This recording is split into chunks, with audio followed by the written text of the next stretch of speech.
Hey friends, Ben again. This is a video for the differential equations class. We are taking our first look at solving systems of ordinary differential equations. So when we talk about systems of ordinary differential equations, what we're really talking about is situations where you have more than one variable. For example, if you talk about actual motion, in three dimensions, you need to have an x and a y and a z coordinate all to go together in that. And when you think about, if you're using a standard frame of reference, when you think about the gravity vector that's involved, that's going to give you an acceleration that's going downward, you know. Whereas when you have other things going on, forces going left, right, forward and backwards, those are going to all affect different coordinates. You can also look at different systems that get the same kind of complications in them, but aren't really about motion. One of the classic examples is if you have two tanks with some sort of a solution in different concentrations in the two tanks, and you run a liquid through, but you have some sort of a mixing situation going between the two tanks, then you can talk about the amount of your solute that's in each tank as being your x value and your y value. And then you have to do some things in the differential equations lines. We'll look at an example of that before too long, but the other big application that we see, and I said application and it's weird to say application, but all of our higher order differential equations, it's hard to know that we have solutions to them. You know, we know from some fairly easy reasoning, we'll get to this a little later, but from fairly easy reasoning, we can show that a first order differential equation has a solution. You know, as long as you got some fairly easy conditions on it, it's going to have a solution. But if you get a higher order equation, maybe not, because we don't have the theory built up for that. However, it turns out there's an easy way to take any higher order system, our higher order differential equation, and turn it into a first order system. And because we can show that first order differential equations, first order linear differential equations especially, bam, we can just get a solution to them, then that tells us that we can show that there are solutions to higher order differential equations by going through systems. I've always been a little bit fascinated at that. This whole notion that you sacrifice a little bit of extra work by jumping up into higher dimensions in order to reduce the difficulty of the work you do. It's, I guess, more little things that add up, hopefully. All right, so what we're going to do is to start looking at these systems of ordinary differential equations, and it's going to take a little bit of work to get that figured out. Once we've got a feel for those, then we'll go back and look at theory stuff from there, and then we'll try to get some application stuff that comes out of that in a nice way as well. So let's take a look at the iPad here and see if I can get it to connect. It's actually been behaving pretty good the last couple of days. Yay, looks like it's gonna work. All right, so systems of ordinary differential equations. So what we are looking at first is going to be linear differential equations. And these are ones where the x is representing some vector valued function. So for example, if you looked at the parameterization we have for a circle, you would say then your x of t has a cosine t for the first entry and a sine t for the second entry. And then we can actually talk about that there is a linear differential equation that defines that sort of thing, okay? So starting out here though, if we have an eigenvalue of that matrix A, then with its corresponding eigenvector, then we're going to be able to show that taking the eigenvector times e to the eigenvalue times t is going to be a solution of the system. If you went ahead and looked at that and just took the derivative of this piece right here, you know that you would get a lambda 1 x1 e to the lambda t. And lambda 1 x1, since lambda 1 and x1 are eigenvalues and an eigenvalue and an eigenvector, then that's going to be the same as a times that x1. And so that tells you that, in fact, x prime would be equal to a times x. Well, x1 prime, a1, x1, okay? And in fact, if you want to get what we refer to as a fundamental solution set, in order to make your general solution, as long as the eigenvalues are distinct, then we're going to be able to build a fundamental solution set there. If they're repeated, then there's a little bit of extra work to do, but we know that. That was true even for the stuff before we got to systems. So, all right. So the problem we're going to look at here is asking us to find a solution to this system of differential equations here. Now, I'm going to cheat a little bit, and I'm going to go ahead and look up with the computer. We have taken a look at how to get Python to figure out our eigenvalues and eigenvectors for us. If I get lambda equals 1 here, then the x1 that corresponds to it is going to turn out to be the vector 1, 0, 0. And if I take lambda 2, that's going to turn out to be negative 1. The x value that corresponds, or I'm sorry, the eigenvector that corresponds to that eigenvalue is 1, 0, 2. And then the lambda 3, the third eigenvalue, is going to turn out to be 2. I am getting those too close in there, so I'm going to scoot them over a little bit. But the eigenvector that corresponds to that one is going to turn out to be 2, 3, 1. All right. So once I've got those and I want to know the general solution, I would just write down x of t equals 1, 0, 0 e to the 1t, so e to the t. Oh, shoot. And I forgot to put my C1 there, right? So let me scoot it over a little bit and put a C1, all right?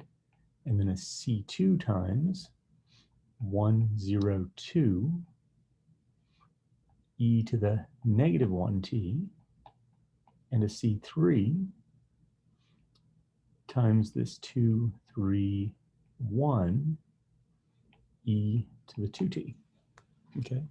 Now, if you want to, you can go ahead and group those together and write out C1 e to the t plus C2 e to the minus t plus 2C3 e to the 2t in your first coordinate and blah, blah, blah. Have a field day.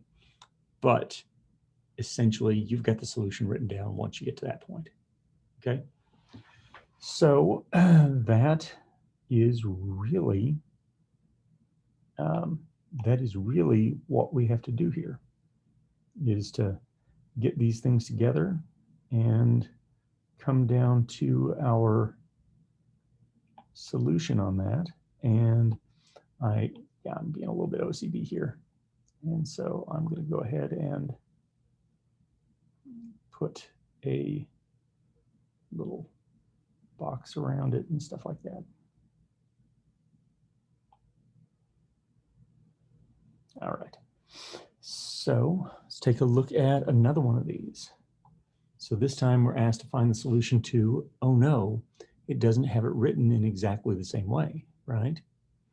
So what you're going to have to think about on this is that we have a system with x and y being our entries there, and the derivative of the x and y is going to be 10, negative 5, 8, negative 12 times the xy. So that matrix A there is the thing that we have to figure out. And once you've figured out what that A is, we can go back and say, what are the eigenvalues and eigenvectors for that? And so one eigenvalue is going to turn out to be 8, and it's going to have an eigenvector that corresponds to it of 5, 2. By the way, I need you to bear in mind that if you ask Python to do this for you, it won't give you 5, 2. It will give you something like 5 over the square root of 29 and 2 over the square root of 29. And you're saying, how on earth would I know that square root of 29? Because it'll be some horrifying decimal thing. Well, they always try to turn them back into unit vectors because of the process that they use on this. So, all right. The moral of that, though, is that you probably can't just guess these from looking at the solutions there, and you may have to go ahead and figure out the eigenvector by hand once you know what the eigenvalue is. So, shouldn't be too rough to do. It's just solving some linear equations. All right, so once I've got those in there, then my general solution, I started to write my x in the wrong place here. I need to write xy is going to be equal to, and I can write c1 times 5, 2 e to the 8t plus c2 1, 4 e to the, what was it, negative 10t. Okay. But then you'll probably notice that I also had initial conditions given to me on this one. So I need to go back up there and match those initial conditions. And so what I need to do is to plug in t equals 0 and realize that I need to get 6, negative 2 out here. C1, 5, 2, e to the 8t, when you plug in t equals 0, is just going to give you 1, plus c2, 1, 4. You know what? That's not the right way to write that, is it? It would make a lot more sense if I went ahead and expressed that directly with a matrix. So I'm just going to put these pieces together here and grab this and put it out of the way. Same thing for this. This over here. I really need to solve the C1, C2 equals, and I hit the wrong thing, equals that 6, 2. And that's a matrix equation, right? And you can skip directly from this bit here down to that matrix equation because of the fact that you're plugging in t equals 0. If you weren't plugging in t equals 0, then things get a little bit less nice. So I need to actually go ahead and do a solution to that. And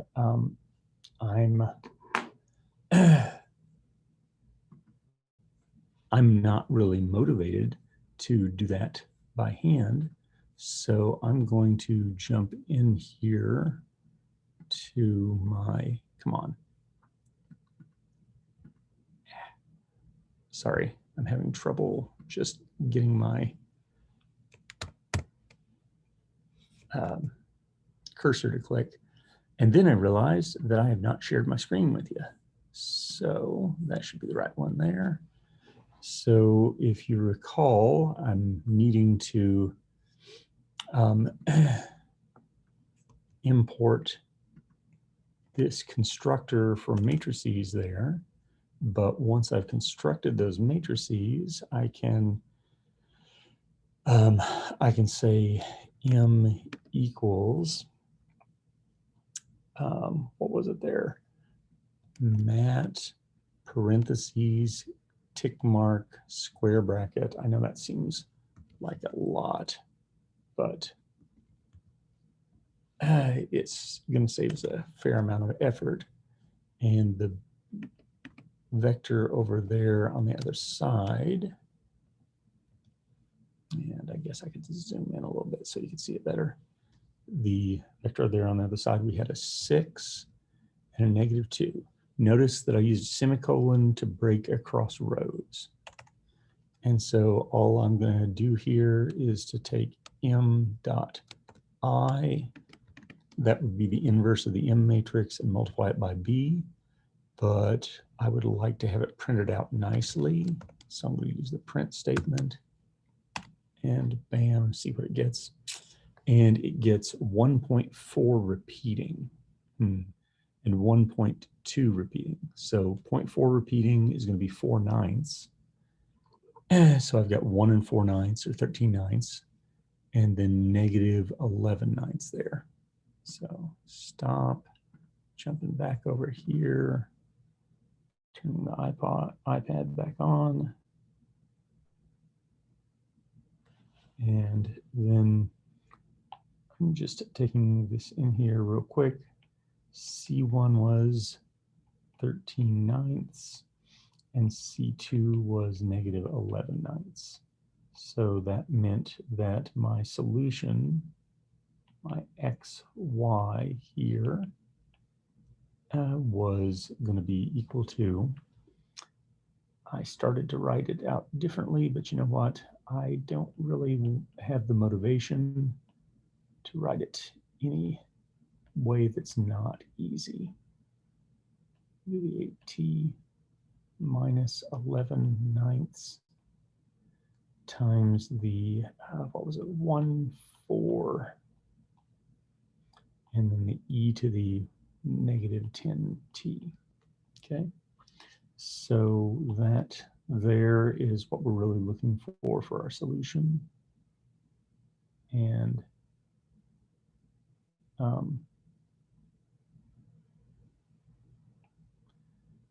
that gets the things that we need to do for it, okay? If you want to go ahead and multiply that 13/9 through there and stuff, you can certainly do that, and it would look a little bit nicer. But once you start dealing with the different vectors and stuff, it's just as easy to leave it like that. Okay. All right. So here we have the painful complication that we have to look at to talk about solutions that are complex. So if you get an eigenvalue that is something like this, the lambda being alpha plus or minus I beta, then go ahead and use the lambda plus I beta and find the eigenvector that goes with it, all right? So once you got that, you can break it out into a real part and an imaginary part. Those are the usual abbreviations for that. So once you break it out into a real and imaginary part, oh my God, I almost messed that up. Sorry, folks. It should have said here, Z is the negative of the imaginary part. That's a super big deal, okay? I spent about an hour today pulling my hair out, what's left of it, because of the fact that I copied that wrong from one place to another. So,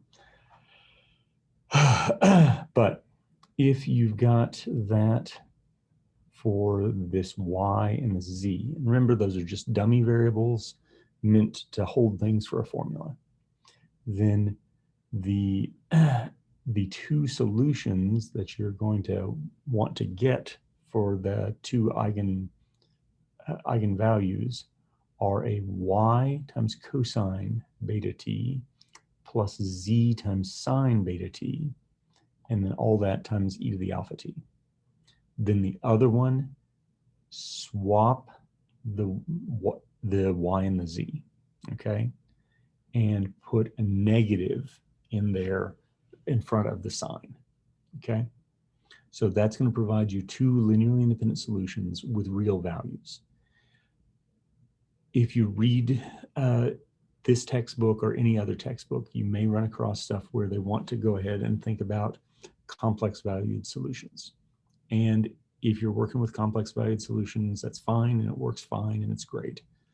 But we haven't been really concentrating on the complex valued stuff as much. So I'm trying to design stuff in a direction that we don't have to worry about that.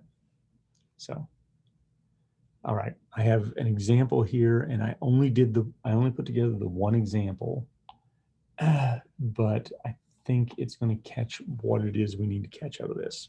All right. So we're going to find the general solution to this x prime equals a times x. And I jotted these down here earlier to make sure I would get them right. So if you look at your lambda that you get for this, you get plus or minus 3i, okay?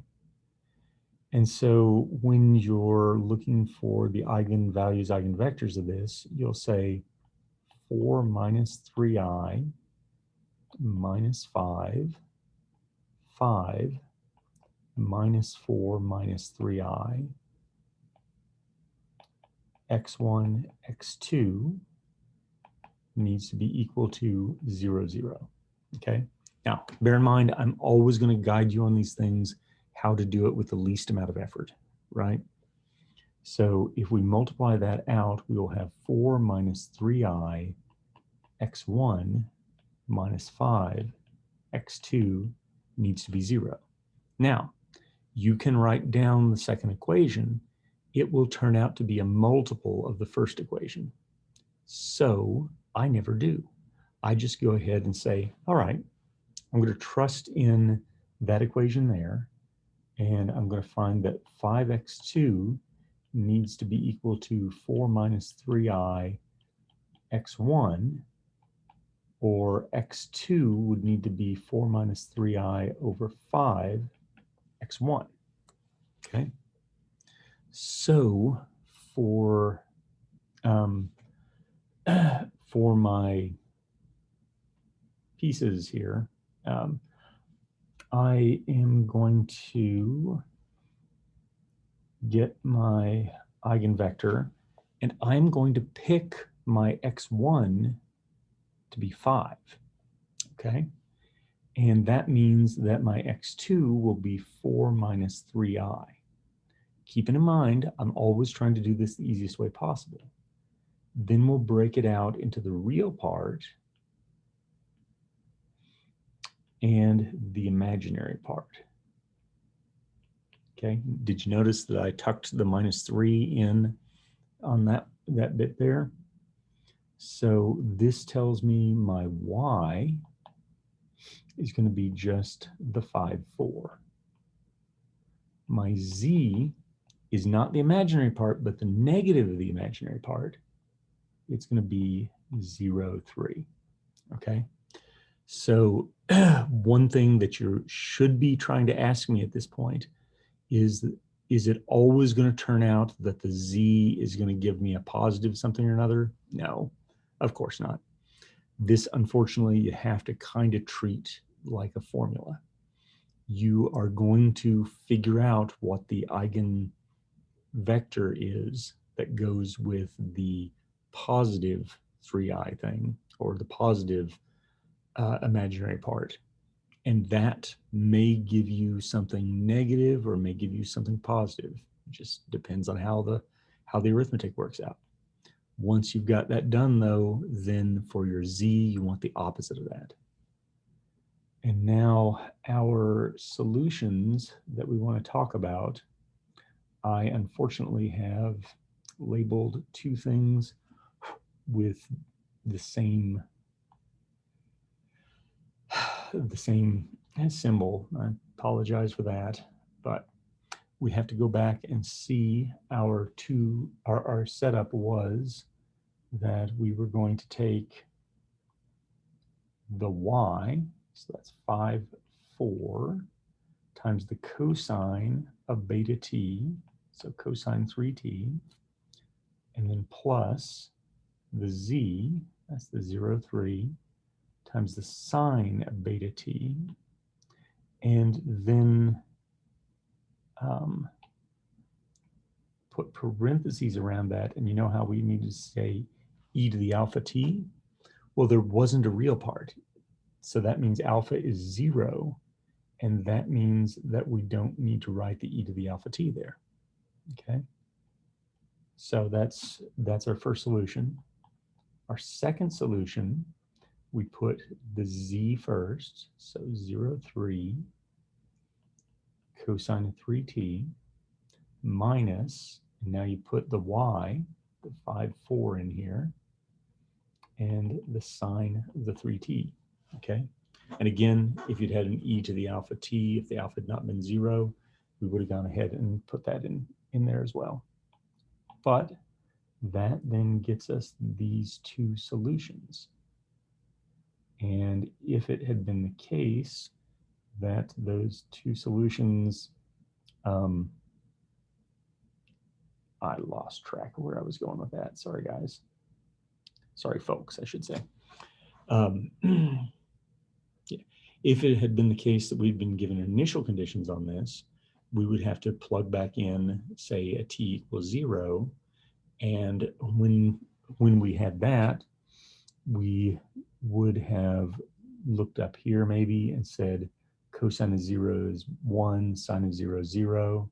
So I would end up having 5, 4 times C1 and plus 0, 3 times the C2. And then I would have a matrix equation to work out, but we know how to do those. You can either do them by hand, or if you want to go ahead and let Python do it for you, you can do it that way. All right. So that's the basics of what we're looking at here. I kind of gave you various little things in the examples, and I hope that gets us going. All right. See you in class.